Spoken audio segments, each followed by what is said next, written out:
N'hésitez pas à liker la vidéo si elle vous plaît et si vous êtes nouveau sur la chaîne, n'oubliez pas de vous abonner et d'activer la notification pour ne rater aucune de nos prochaines vidéos. On commence.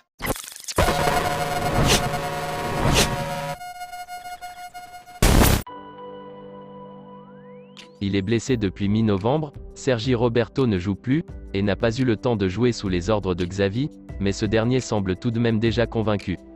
L'information a été sortie par le quotidien espagnol Sport, Xavi veut conserver Sergi Roberto. Pourtant en fin de contrat en juin prochain et blessé depuis mi-novembre, l'international espagnol plaît beaucoup à son entraîneur. Xavi l'avait déjà signifié à ses dirigeants en décembre dernier, il l'a réaffirmé cette semaine, l'entraîneur du Barça souhaite conserver Sergi Roberto. Pour cela, le club doit le prolonger, chose qui ne s'est pas encore produite. Xavi aime sa polyvalence et son intelligence technique. Sergi Roberto est au club depuis 2013 et connaît donc bien son environnement aussi bien sur qu'en dehors du terrain. De plus, il sait jouer latéral, mais aussi milieu de terrain, chose que l'entraîneur du Barça semble apprécier.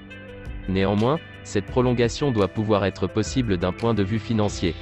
Le Barça traverse une période très difficile sur le plan économique et l'éventuel nouveau contrat de Sergi Roberto ne doit pas mettre à mal la balance comptable que cherchent les dirigeants catalans à établir. Affaire à suivre donc. À 2 jours du derby face au FC Barcelone, Sergi Darder a accordé une interview aux médias ESPN ESPN.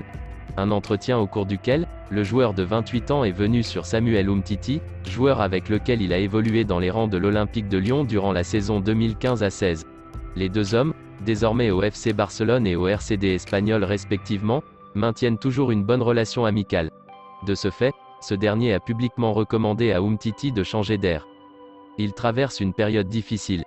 Les gens voient le joueur qui a rencontré et eu des problèmes lors de ces 2 dernières années, mais j'ai des amis à Barcelone et ils me disent qu'ils le voient s'entraîner et qu'il a retrouvé le niveau qu'il a connu avant ses blessures.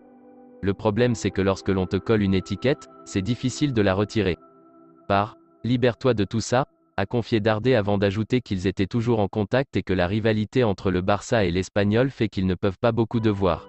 Le joueur de l'Espagnol Barcelone s'est confié ce vendredi sur la situation du défenseur central blaugrana, Samuel Umtiti. Le Marocain et le Français ont joué ensemble en France, sous les couleurs de l'OL, pendant une saison. Nous ne pouvons pas trop nous retrouver, nous devons faire attention. Si nous perdons et qu'on me voit manger ensuite avec un joueur du Barça. Les gens ont tendance à oublier que nous sommes des êtres humains avant d'être des footballeurs. Si un supporter passe une mauvaise journée au travail, il ne reste pas chez lui à se morfondre en pleurant. Dans ces moments-là, tu as besoin de voir tes amis.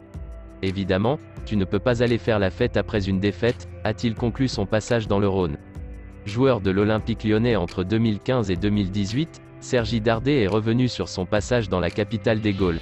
Une équipe d'enfer, Samuel Umtiti, Mouktar Diakabi, Alexandre Lacazette, Nabil Fekir, Mathieu Valbuena, Memphis Depay, Corentin Tolisso, Maxime Gonalons.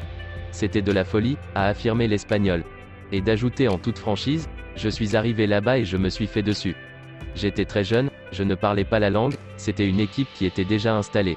J'étais le premier joueur à arriver quand ils ont recommencé à investir mais j'ai appris plus là-bas qu'au cours de ces 10 années passées en Espagne, a-t-il souligné. Si vous aimez la vidéo, n'hésitez pas de vous abonner sur la chaîne et d'activer la notification, pour ne rater aucune des prochaines vidéos. Likez, commentez, partagez-la avec vos amis, portez-vous bien et que la paix soit sur vous.